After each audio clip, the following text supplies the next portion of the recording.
This is Lexington Green Television, the show about small business, free enterprise, and independent voting rights. Now, here is your host, Robert Marcoccio.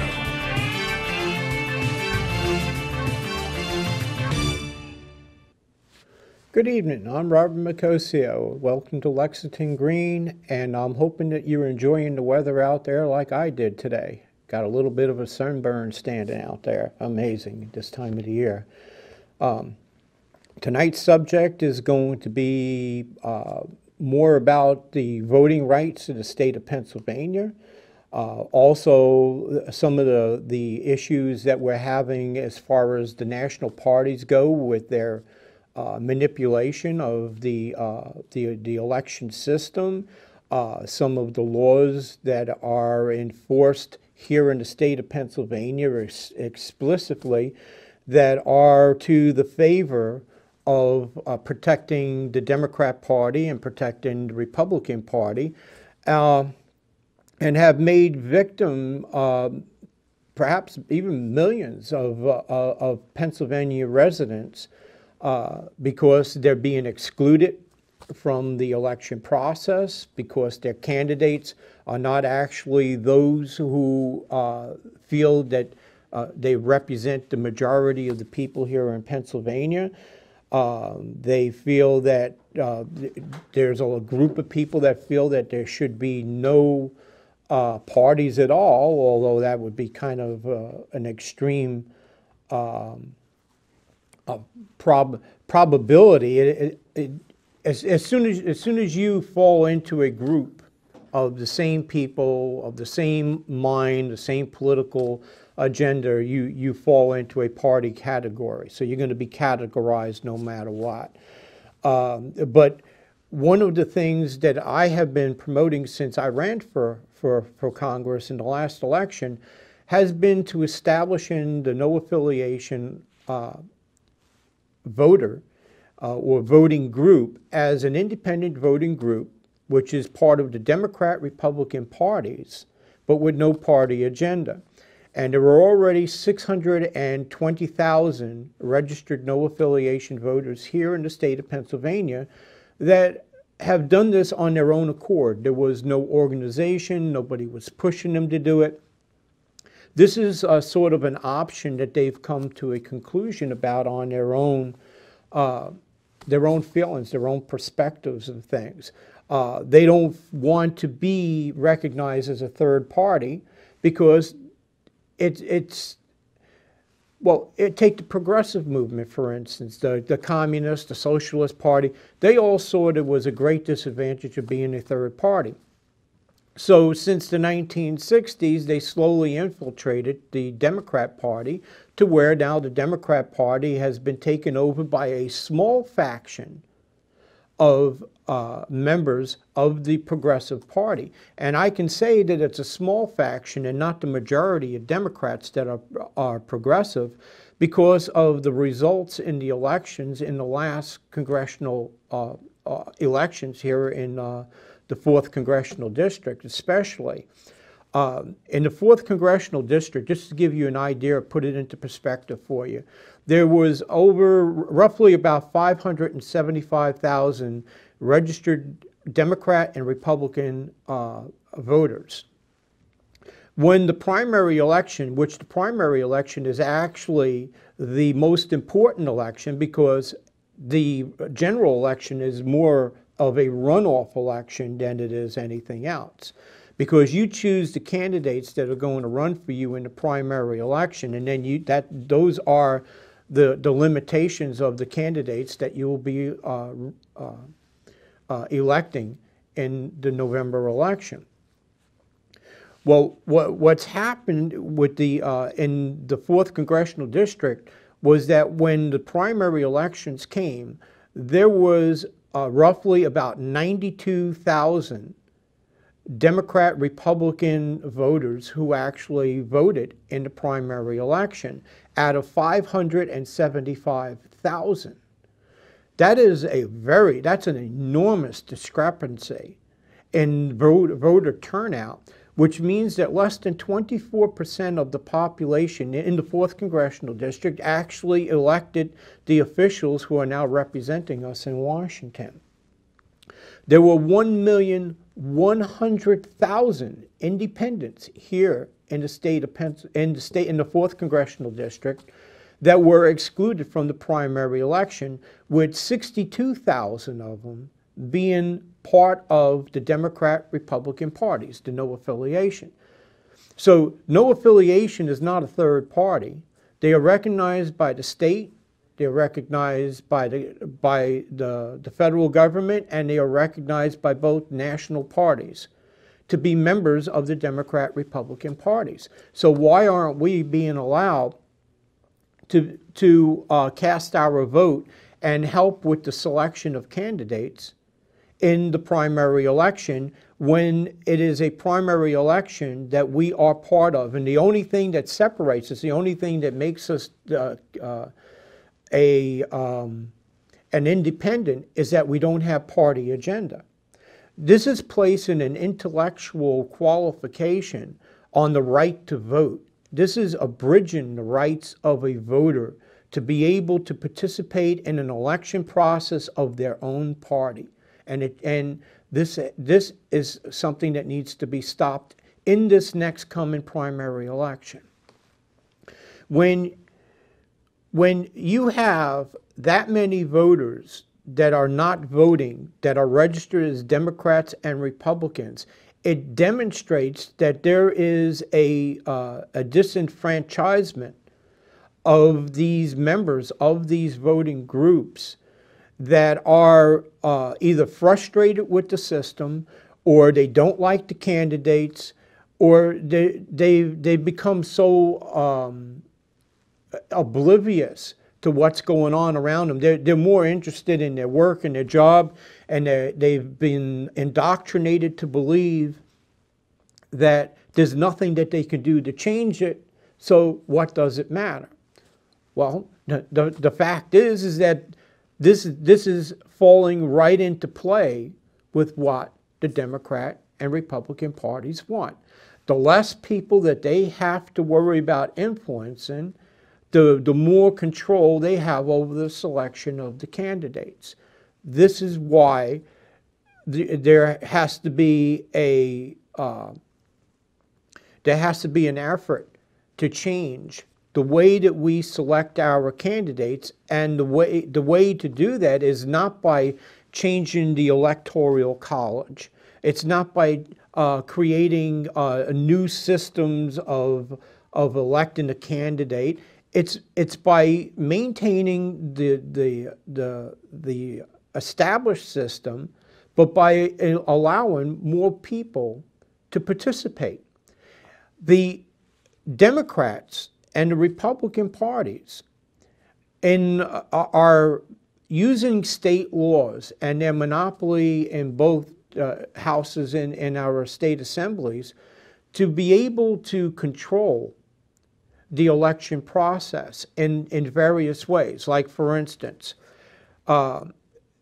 if you're run as an independent, even as a no affiliation independent, you are not allowed to start collecting signatures to get on the ballot until 10 days before the primary election.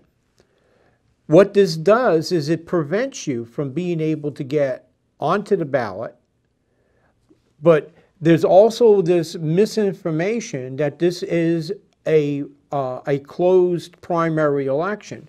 They dedicate it as being the Democrat-Republican primaries, but it's not.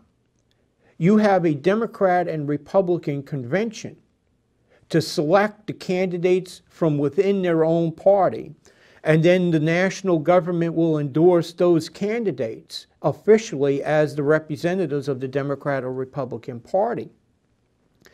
But the primary election itself is the state of Pennsylvania primary. It is publicly funded with public money, and neither the Democrat or Republican Party should have the ability to be able to exclude independents from being able to deliver their platform to the voter. And the laws are there to protect the voter. When you exclude an independent from being able to participate in a debate, especially in the general election, what you're doing is you are, in fact, abridging the rights of the voter, because the voters have the right to information. They have a right to be informed, to be able to select the best possible candidate to run our country, not the Democrats' country, not the Republicans' country, and not the independents' country. This country belongs to all of the people, and the election processes are not regulated by the Democrat and Republican Party. And what's got me on this subject was an article that I read in the Daily Record. And in their opinion, I have the article right here, it says, our opinion, okay, that the state senator, Majority Leader Mitch Pleggi, has a new plan of changing that would affect electoral votes and would award proportionally according to the statewide vote. This is more towards going towards popular vote, which is progressive. The Daily Record, they are endorsing what's known as national popular vote, which is nationalistic. It's a little further left than just being progressive. Okay, now, I wrote 2 books on this subject. One was called The Biggest Little Book on the Evolution of Democracy, which was basically a book that was explaining how the progressives, since the 14th Amendment, have used various means of creating these new processes of making legislation that are not listed in the Constitution to be able to alter the law and make alterations to our government system without having to go through the proper protocols. And the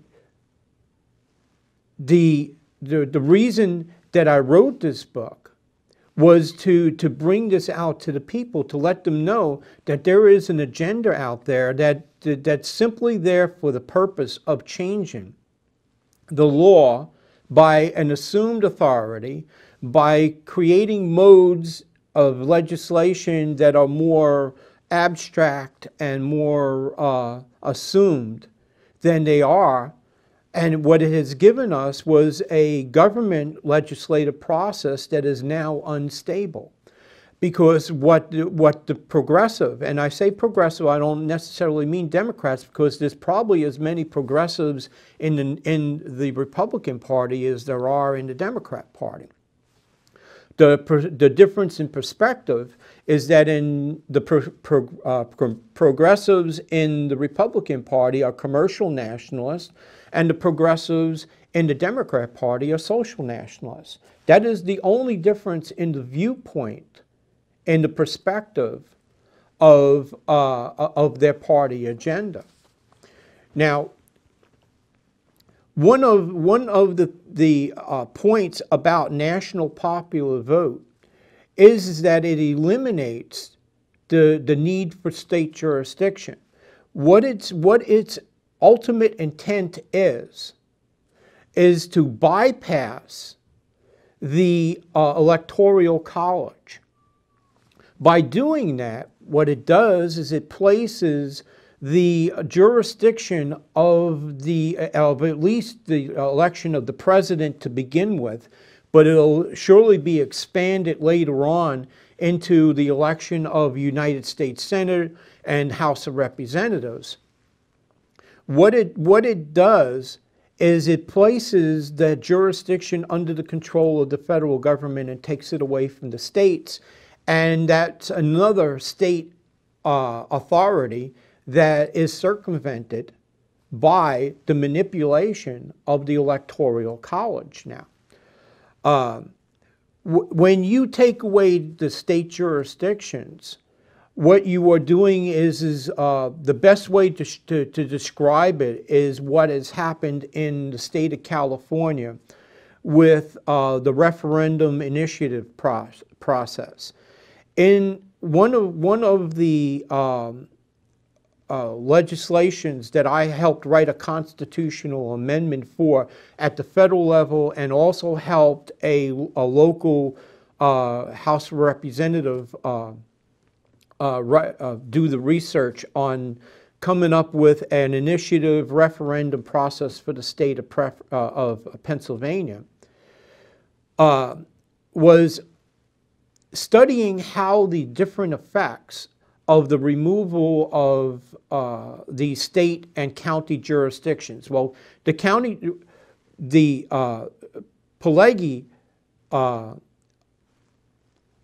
idea, his plan is going to eliminate the county jurisdictions and use the entire state vote of the state of Pennsylvania in the process of the election of the president. And if a majority, if 51% or whatever they could write into the constitutional amendment as a majority, would require that all of the delegates for the state of Pennsylvania would go towards the election of the president.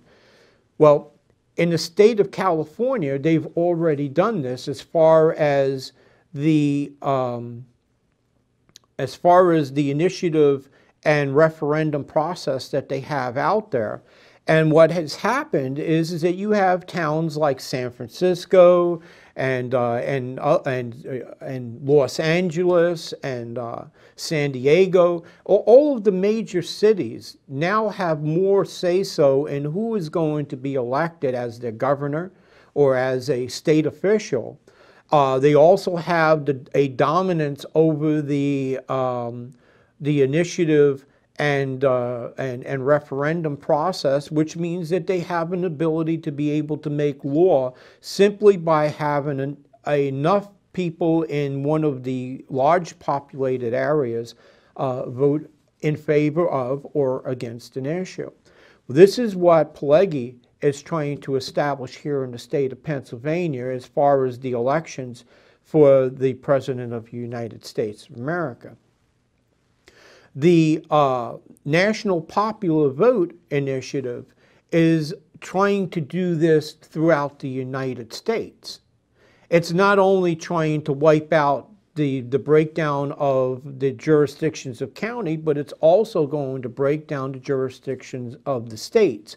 Once that's accomplished, you'll have laws that are coming here eventually. They're working at it. It's not going to all happen in one big clump, bang, crash.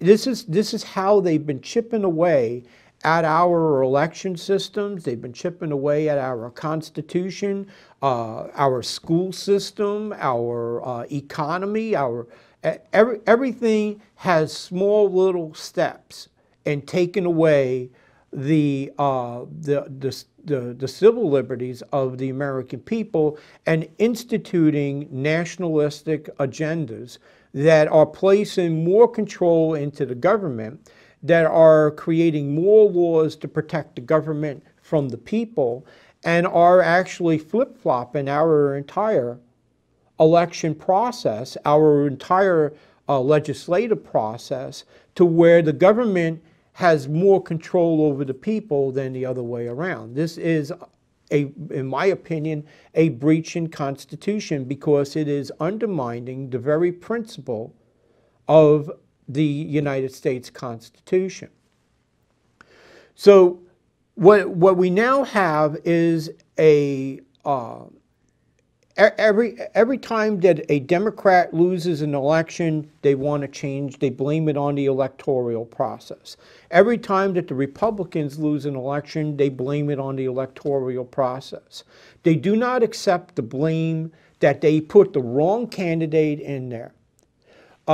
Mitt Romney lost the election. He lost the election because he did not convince the independents to vote for him. And the reason that they didn't vote for him was because the independents rationalized that it just didn't make a difference one way or another.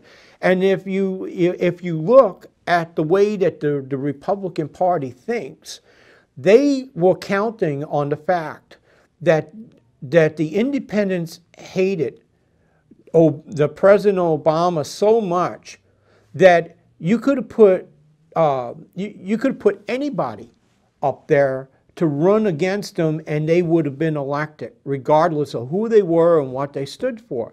Well, the Republicans learned a hard lesson.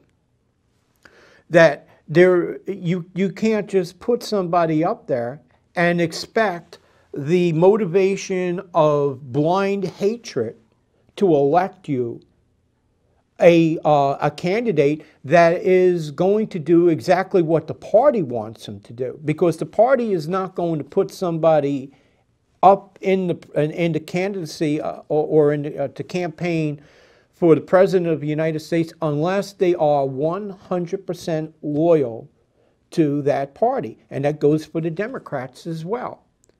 This is not what our election process is supposed to be about. It's not about the Democrats or the Republicans. It's about the issues. But we cannot get to the issue because of all of the propaganda that's being put out there by both of the parties for the purpose of getting the majority of the House and the majority of the Senate, and to have a president that is going to rubber stamp all the laws of its parties, regardless of what it is, or to mandate executive order and go around the Congress completely, like this president has done. Already 923 executive orders in his first 4 years of office. Okay? And if you listened to the elections, you had the Republicans. You had Ron Paul. You had Newt Gingrich. And I can't even remember the other guy. But they were all saying the same thing. Mitt Romney, I almost forgot him. But they were all saying the same thing, that if they got elected, they would overturn the executive orders of the last administration by executive order. This is dictatorship. This is dictatorship. And this is the reason why the Republicans have lost so many people that have supported them. Because if you're not a progressive, then you don't vote for the Democrat. You don't vote Democrat. And I've talked to so many people out there when I was collecting signatures that just simply said they would never register as a Republican for all the money in the world. They would never register as a Republican. And then there were other people that would never vote for a Democrat. They would simply rather not vote at all and walk away from the whole process. So when you have 4 million Democrats in the state of Pennsylvania and 3 million Republicans and more than 1,100,000 independents, and in the election process comes, there aren't even 34% of the population of Pennsylvania are voting. That means that there are upwards of possibly 4 million people that didn't even cast a vote in the last election. This is a problem. This is something that has to be rectified. Well, the first thing that they need to do is they need to clarify that the primary election is not the Democrat-Republican primary. It is the state of Pennsylvania primary. It is paid for the people of the state of Pennsylvania, whether they vote, whether they're registered or not. They pay for the vote. They pay for this. So what we need to do is we need to focus on ensuring that the independents can start collecting signatures at the same time as the Democrats and Republicans, and to be able to run in the primary election. Because by disallowing the independent voter from participating in the primary election is It's abridging the rights of the voter by not allowing independent candidates to be able to participate in the primary election is invalidating independents as eligible and qualified candidates. And it's the United States Constitution and the state constitutions that determine who is an eligible and qualified candidate, not the Democrat Party, not the Republican Party. And this has to be established by the people here in the state of Pennsylvania. You have to more than write to your congressman. You have to abstain your vote from the primary election and register as a no affiliation voter. You're not changing your party. You're still a Democrat. You're still a Republican. It's just that you're letting the Democrat and Republican parties know that they can't count on your vote in the election. And the more people who abstain themselves from registering as a Democrat and Republican means that they get less money, less funding for their campaigns.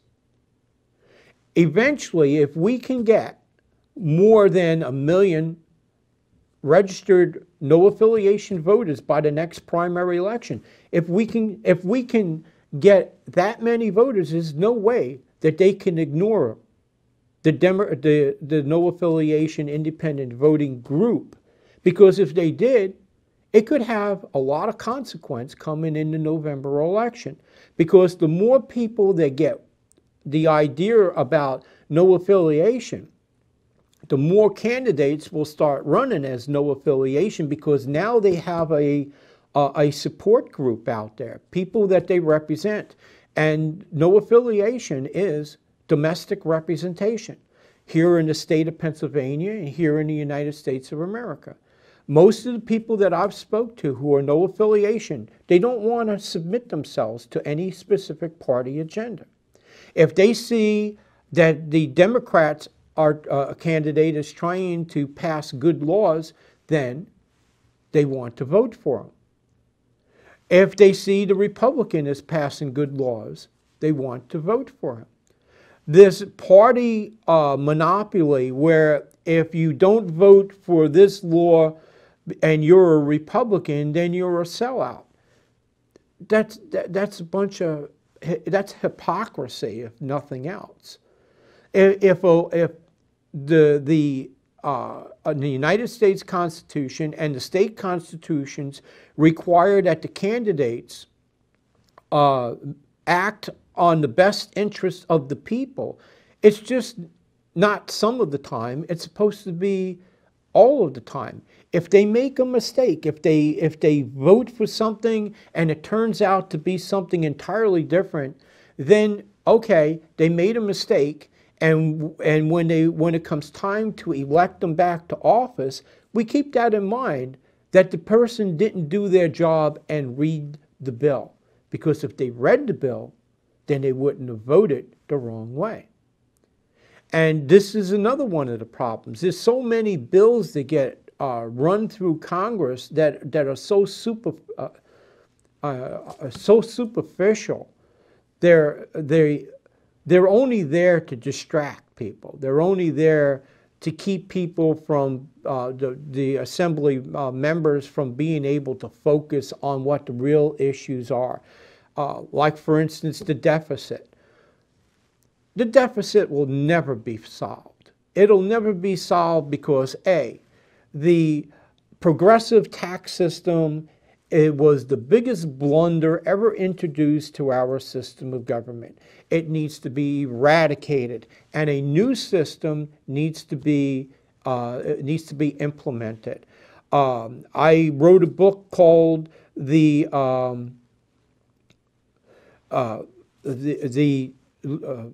book on residual on residual finance. And this book on residual finance introduces a system of based upon residuals.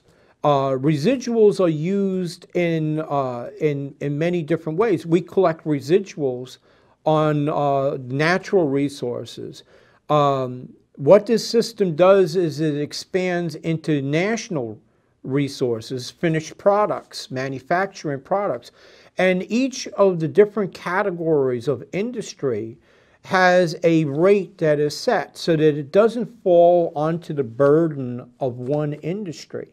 It's spread out amongst all of the industries together to include the consumer base and assessment taxes. Of course, assessment taxes on inventory for businesses would be eliminated. The Social Security would be eliminated. Welfare would be eliminated. Unemployment would be eliminated, because the residuals would be collected and distributed through a trust that would actually make it not privatized, but individualized, to where a bank account that would set up a retirement for the people that would begin at birth. Because when you were born, you have a right to collect this residual. That residual is being collected on your behalf by the federal government anyway. It's just being collected and implemented in a way such as, for instance, the Governor Corbett received $500 million for the fracking of natural gas in Pennsylvania, and he used his discretional authority to designate it towards a certain purpose. Well, if that money, if that $500 million was dispersed properly, you would be able to finance the school system, or you would be able to finance a healthcare system, or you would be able to make distributions to every single member, every single person in the state of Pennsylvania that is a legal citizen here, to establish a retirement program that would also be a fund for a student to put himself through college. And it would be able to finance college. You would get away from the federal grant process, which is all politically motivated. The president's his budget was made for his stimulus program, is the word I was trying to look for. His stimulus program, 95% of his stimulus program was designated to research and development that got distributed amongst the colleges here in the state of Pennsylvania. Then what happens is it goes into these funds, and then it becomes the college choice of where those funds get distributed. And I know in a previous state that I lived in, they were using this system of grant appropriations to fund unauthorized offices within that government. I don't know if it's happening here in the state of Pennsylvania, but if I had been elected to office, I can guarantee you that would have been one of the first places, because I knew exactly where to look. One of the best parts of funding our system from residual is that it eliminates the deficit-based system that we now have. What it would do is it would create a cash flow system. That means that the money is already there, has already been appropriated by law to fund certain to fund certain programs, or to fund certain functions of the government, to designate money going aside for retirement, to designate money going towards education, establishing a state-of-the-art school system, a state-of-the-art healthcare system that is not being established politically, that is being established by the industry itself, by the community, by participation with the community, where the politicians would create the legislation that is made by what the people want and what the industries can provide in a real world situation. Because a lot of these things, especially with the Obamacare, it looks great on paper, but it's not going to work in the real world. And when you try to implement something that works in a bureaucracy, that doesn't work in the reality of life, because bureaucracy, that's fantasy land as far as I'm concerned.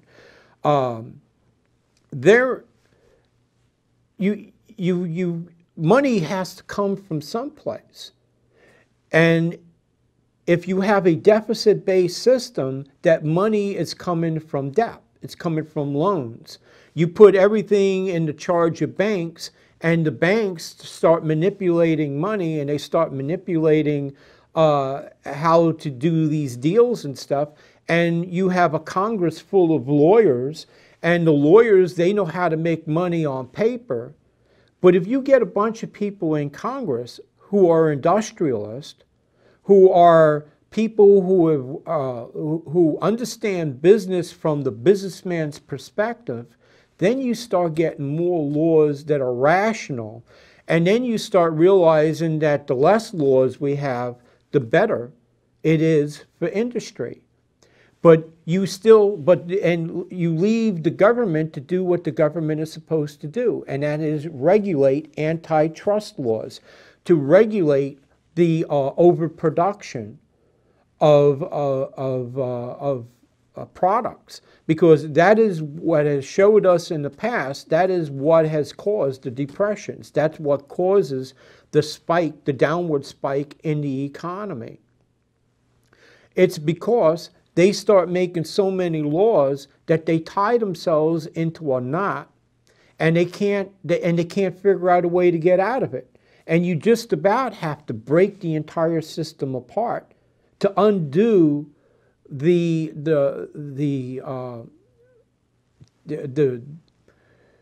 mess that they've made. I was thinking of other words, but they would have had to shut me off the air.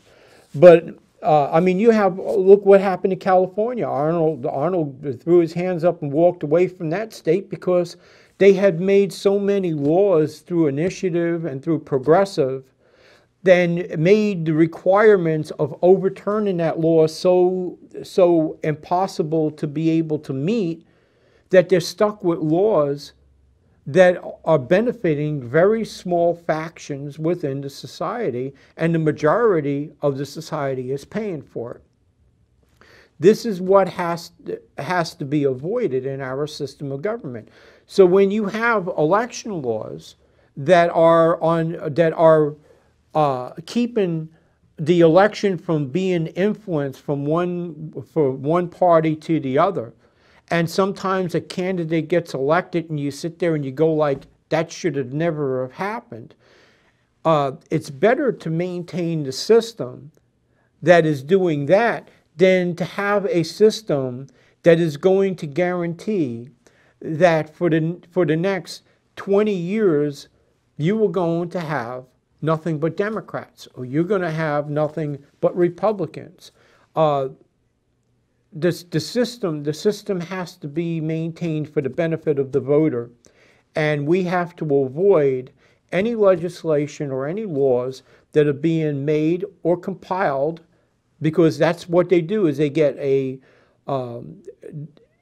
get one law passed that doesn't seem like it's a threat, and then that opens the door, and they come crashing through it with all of these other things, and that's what this national popular vote would do. It sounds benign. It sounds like something that it would be interesting to try. But if you saw the people who were behind this, and you looked at the results of the state of California that has broken down its jurisdictions of counties, if you do that to the states, the President of the United States would then become the dictator, because your state legislatures would have no authority, no ability to resist the federal government. You must maintain the state jurisdictions in order to have that separation of powers. And one of the biggest issues that I've spoke about is the 14th Amendment, and how the 14th Amendment expanded all of the authorities, not only just the authorities of the government itself under Section 1, under Article 1, Section 8, but also expanded the authority in the use of executive order. Also expanded the use of emergency session of Congress.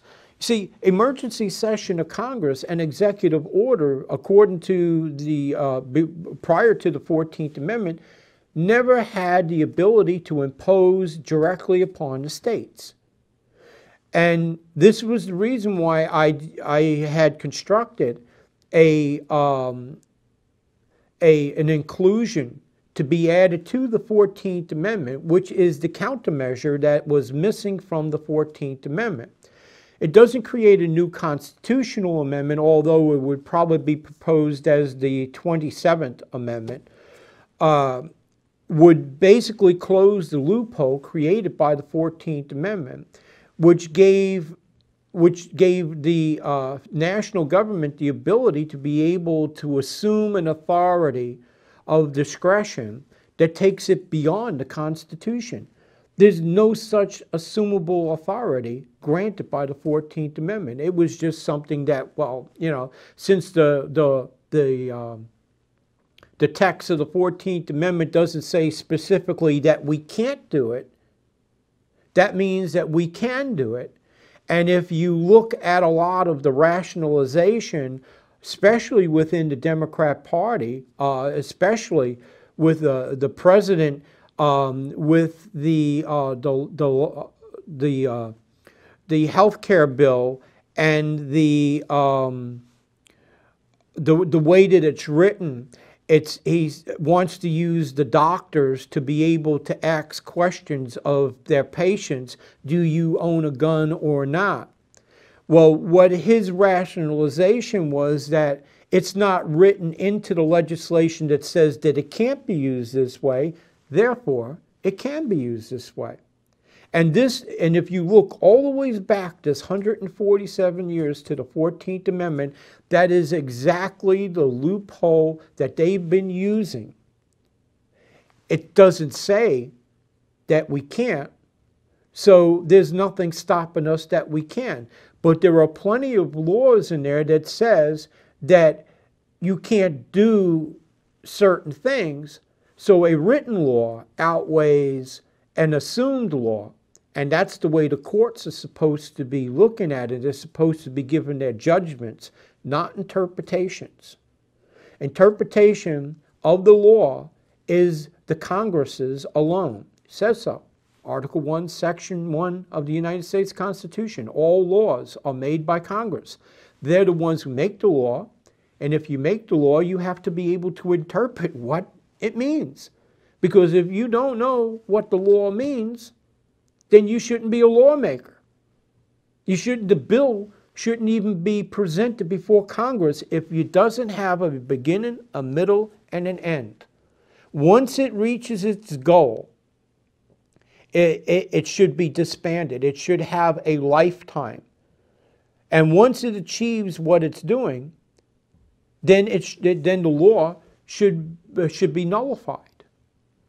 And they don't do this. What they do is they create an open-ended law, an open-ended legislation. The 16th Amendment's open-ended legislation. The New Deal of socialism brought into this country are a series of open-ended legislations. The laws are left for interpretation by the court. And the court was never granted the ability to be able to make law by interpretation. And they deem it as being equal to the United States Constitution. The court is in no way an equal to the people in the United States of America. They are appointed, they're not elected. They are below the United States Constitution, the United States Congress. They are not equivalent in any way to the Congress, to the people, or to the United States Constitution. And they all know this. And we allow them to get away with it because we've been all indoctrinated, myself included, everybody, that there's nothing we can do about it.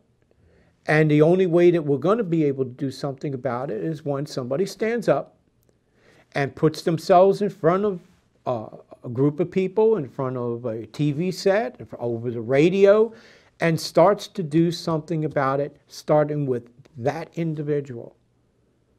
Because as soon as you get the word out and people start to associate themselves with, okay, I may not agree with everything that he says, but at least he's out there doing something.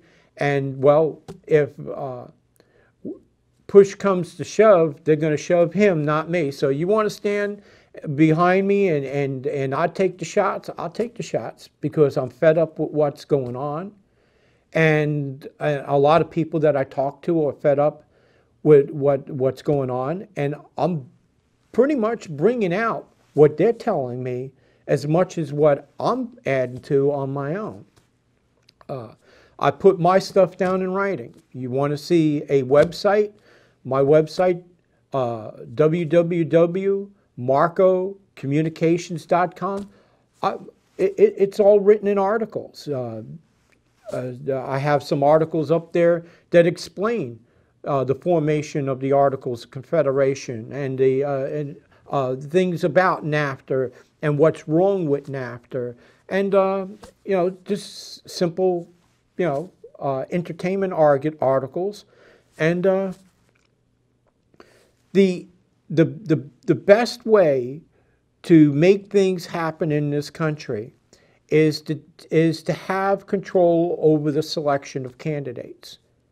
So step one, get the control over the legislative process, get the control over the selection of candidates, and the best way to do that, from my point of view, is through becoming a no affiliation voter. You're not a Democrat, you're not a Republican, you are a Democrat Republican. You're not a third party, you're a member of the two-party system, and you're recognized as being part of the two-party system. You got to let the governor, you got to let the state house know that you, as a no affiliation voter, have the right to participate in your party elections for the primary.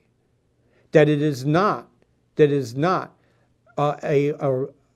right of the state, of the Board of Election, or of either of the parties to exempt you from being able to participate in an election that you pay for out of your pocket. And if they don't, well, my idea is in November, we have a bunch of candidates run as no affiliation.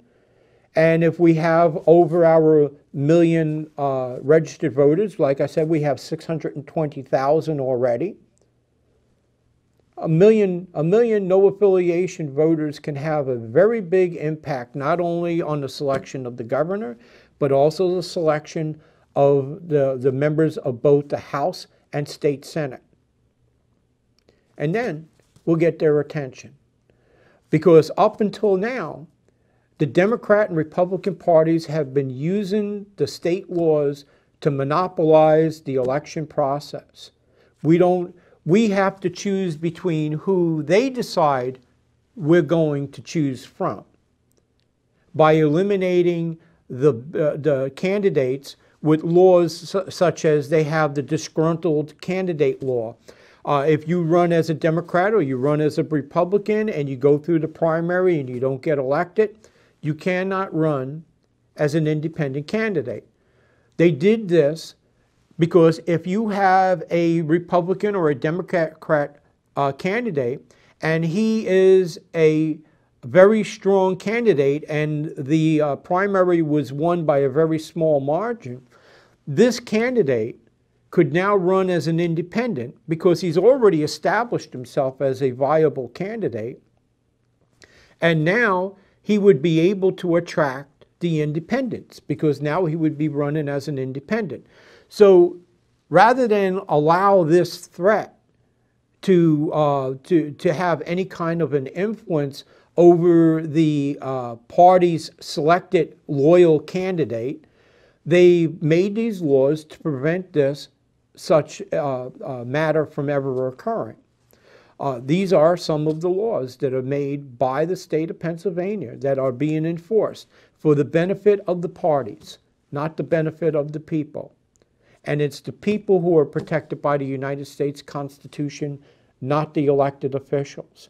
So when I run in a general election, they shouldn't be able to say to me, well, you're not on the ballot, you can't participate in the debate. Because the United States Constitution says that in order for me to be a candidate, an eligible and qualified candidate, I have to be over the age of 20, I think it's 25 or 26. I have to be a resident of the state. I have to be an American citizen. And that's about it. The rest of the laws that are made are federal that require that you have to pass around a petition and you have to get a certain amount of signatures. But that falls now into the state's category. And the state determines how many signatures that you have to get. So a Republican or a Democrat only have to get 200 signatures, and an independent, whether or not he's a third party or independent, or whether or not he's a no affiliation independent, which just means I don't have party agenda, I had to collect 1,000 signatures. And if you figure the time lapse, by the time you get through collecting your signatures, it's too late to campaign. Because by the time you finish collecting the signatures, everybody's on vacation for the month of August and the month of July. And then September comes, everybody's focusing on school going back. And then you really only have one month to go out and campaign.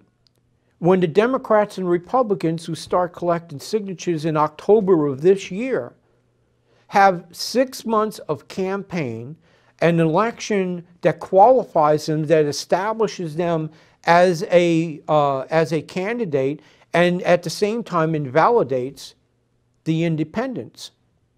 This is where the problem here is in the state of Pennsylvania, and it has to be changed. And I'm doing my part in getting the word out there to let you people know. You're not the only one who's thinking about this. I talk to people every single day. They all have the same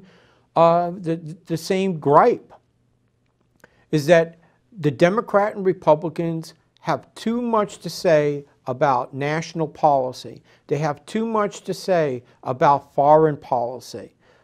And they are not the United States government. They are social political groups. And when you have more than 2/3 of those groups not participating in the primary election, that means that those 2/3 of those registered Democrats and Republicans are looking for another option. No affiliation is that other option. You're not becoming anything but a Democrat or Republican with no party affiliation. Become an independent voting group. The progressives or the special interest groups cannot target your leaders because you don't have a leader. You're an individual. They cannot gerrymander your district to be in favor of the Republicans, did it in the last election, to ensure that they would get a majority of the House. If you're no affiliation, then they can't gerrymander because they don't know which way you're going to vote. So you eliminate that tool that they use to manipulate the selection of candidates. this is how you stop them. It's the only way to stop them. You start getting candidates that are accountable. You start getting candidates that are actually going to say what's on their mind. Not this rhetoric. The Republicans stand for this and the Democrats stand for this, and nobody stands for anything. And you got parties like that out there too. You know, everything is okay as long as nobody is imposing upon the other person. But if the other person is imposing upon them, well, that's okay too, just as long as it's not hurting anybody. And you don't need politicians like that. You need somebody who's going to stand up and is going to tell you that the sky is blue and is going to stand for it. Okay? Regardless of if it happens to be a rainy day out and the sky happens to be gray or black. Okay? There are always exceptions to the rules, and nobody is perfect. Everybody has got their viewpoints. And if we get a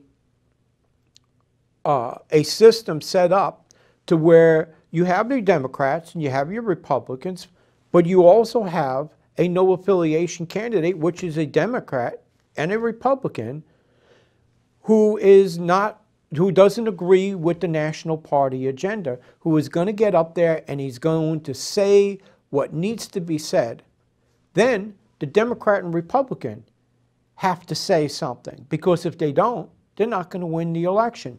Force them to take an issue. Force them to have an opinion. That is the only way to ensure that the system of America stays the way that it is.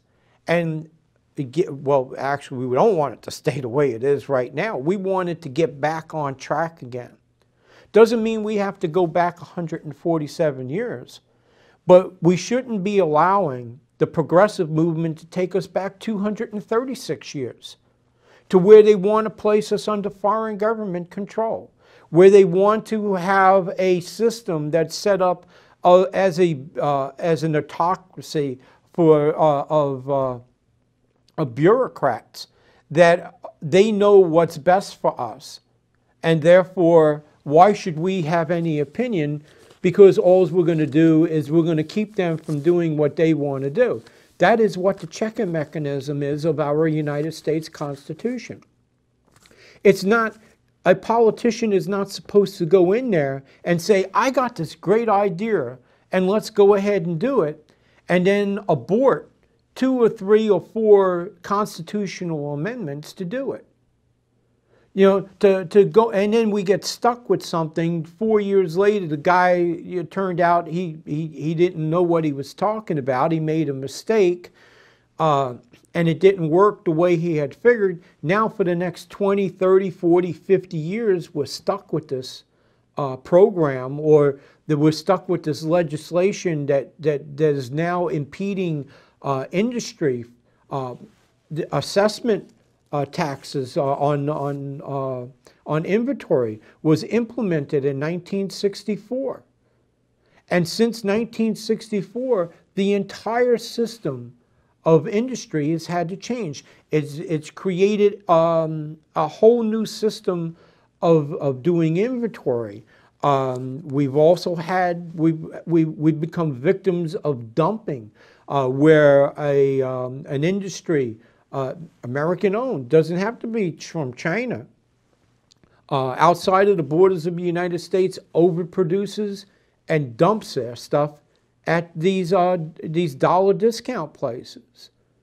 And what this, it creates a market. I mean, in a bad economy, everybody's looking to pick up something for $1. But it's disrupting our entire system. I mean, even environmental laws. If we went back to making products that lasted for 20, 30, 40 years, we would be using less natural resources without having to create these laws that are mandating capping, that are mandating moratoriums on mining here in the United States, moratoriums on gas processing and things. It would be a natural occurrence rather than a nationalized imposition to conserve, because we would be doing it because if you could fix your car, instead of having to bring it to a mechanic, you know, you wouldn't have to buy all of these parts because they're not mechanics anymore, they're part changers. Okay, you go in and you get a brake job, they sell you the whole rotor. They don't sit there and turn off a 1/16 of an inch. But these are the things that we have to take into consideration. Go to my website, look at some of the magazines, the articles that were written. And if you'd like to sponsor a show, we can sponsor a show for you. Just give me a call and we can make some commercials and stuff for you. And we can sure use the help to stay on the air. That's the only way that we're going to do it. Right now, we're financed. Enjoy the good weather, and see you next week.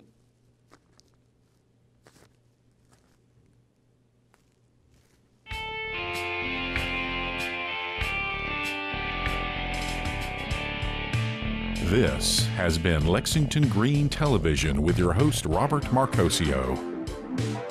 Be sure to join us on the internet at www.marcocommunications.com. Join us each week at the same time and same place.